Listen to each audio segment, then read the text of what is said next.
উত্থান, পতন, পুনরুত্থান। এমন একটি টেক জায়ান্টের কথা ভাবুন তো যাদের গল্পটা এরকম।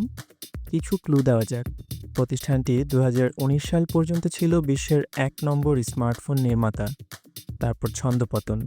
হঠাৎ ওই নিরাপত্তা ঝুঁকির প্রশ্নে যুক্তরাষ্ট্রের স্যাংশনের খপ্পরে পড়ে নিজেদের মার্কেট শেয়ার অনেকাংশে হারায় তারা। কিন্তু বছর পাঁচেকের মধ্যেই ঘুরে দাঁড়ানোর দুর্দান্ত গল্প লিখে আবারও গ্রোথ ট্র্যাকে ফিরে যায় তারা। কিভাবে হয়েছে এই পুনরুত্থান, সে গল্পই হবে আজ। প্রতিষ্ঠানটির নাম হুয়াওয়ে। ২০১৯ সালে মার্কিন যুক্তরাষ্ট্র হুয়াওয়েকে এনটিটি লিস্টে অন্তর্ভুক্ত করে। মূল উদ্দেশ্য ছিল কোম্পানিটির আন্তর্জাতিক ব্যবসা সম্প্রসারণের লাগাম টানা, হুয়াওয়েকে শত্রু হিসেবে চিহ্নিত করা এবং তাদের 5G অবকাঠামোকে বিপর্যস্ত করা। ফলে যুক্তরাষ্ট্র ও এর মিত্র দেশগুলোর সাথে সম্পর্কের ছেদ পড়ে প্রতিষ্ঠানটির। একে একে বন্ধ হয়ে যায় প্রয়োজনীয় হার্ডওয়্যার ও সফটওয়্যারের যোগান।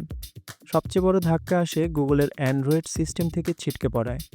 গুগল সার্ভিসের সুবিধা ছাড়া গ্রাহকেরা হুয়াওয়ে ফোন কিনতে আগ্রহ হারিয়ে ফেলেন।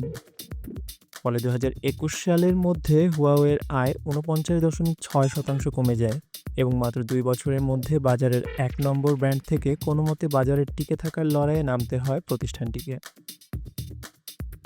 তবে হুয়াওয়ে থেমে থাকেনি। মার্কিন স্যাংশনে ব্যবসা মুখ থুবড়ে পড়ার পর প্রতিষ্ঠানের খোল নলচে পাল্টে স্বনির্ভরতার পথ ধরেছে তারা। প্রোডাক্ট লাইনে বৈচিত্র্য আনা, রিসার্চ অ্যান্ড ডেভেলপমেন্টে বিনিয়োগ বাড়ানো, স্বতন্ত্র অপারেটিং সিস্টেম তৈরি, নতুন বিজনেস ডোমেন তৈরির মতো নানামুখী পদক্ষেপে প্রাণ ফিরে পেয়েছে হুয়াওয়ে। সাথে শক্ত ভিত তৈরি হয়েছে স্থানীয় বাজারে। এর ফলাফলও দৃশ্যমান।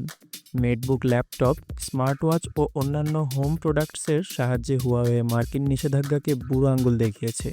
নিজেদের ইকোসিস্টেম শক্তিশালী করে অ্যাপলের মতো ৩৬০ ডিগ্রি সলিউশনের পথে পা বাড়িয়েছে। এ সময় হুয়াওয়ের আর&ডি বিনিয়োগ বেড়েছে দ্বিগুণ। নিষেধাজ্ঞার আগেও তারা অ্যাপল আর স্যামসাংয়ের মতো বৈশ্বিক টেক জায়ান্টদের চেয়ে বেশি বিনিয়োগ করত। এখন বরাদ্দ আরও বেড়ে হয়েছে মোট রেভিনিউয়ের ২৫%। আর গবেষণায় এই ব্যাপক বিনিয়োগের সুবাদে হুয়াওয়ের নিজস্ব সেমিকন্ডাক্টর ডিজাইন, এআই প্রযুক্তিতে ব্রেক থ্রু আর টেলিকমিউনিকেশন ও মোবাইল নেটওয়ার্ক প্রযুক্তিতেও এগিয়েছে। হুয়াওয়ের সবচেয়ে বড় বাজি ছিল নিজেদের অপারেটিং সিস্টেম হারমোনি ওএস।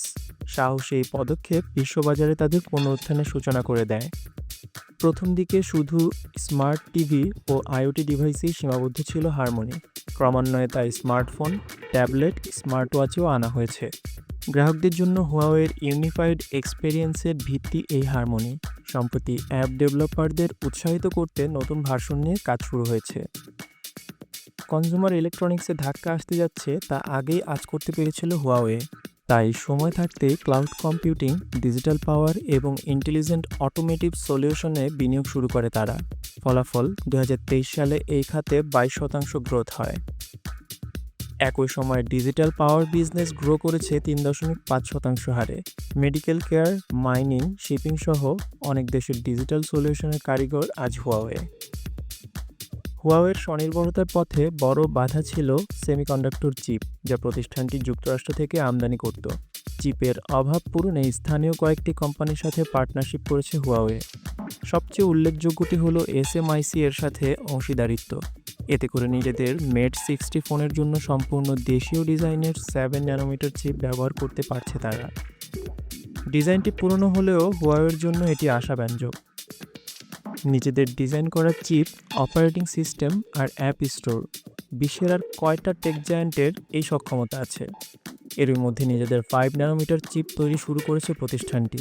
শীঘ্রই আসবে 3 ন্যানোমিটার চিপও। বৈদ্যুতিক গাড়ি বা ইভির বাজারেও আসছে হুয়াওয়ে। মার্সিডিজ, বিএমডব্লিউ এর মতো কোম্পানি হুয়াওয়ের সাথে অংশীদারিত্বে কাজ করছে চীনের বাজারে তাদের গাড়ির সফটওয়্যার দেখভালের জন্য। ক্লাউড কম্পিউটিংয়েও বিভিন্ন ব্যবসা প্রতিষ্ঠান এবং বিভিন্ন দেশের সরকার তাদের উপর আস্থা বজায় রেখেছে। যুক্তরাজ্য 5G ইন্টারনেট প্রযুক্তি বাস্তবায়নে $1.2 বিলিয়ন প্রকল্পে কাজ করছে হুয়াওয়ে। অন্যান্য দেশও কম খরচে 5G বিস্তারে হুয়াওয়ের প্রতি আগ্রহ দেখাচ্ছে।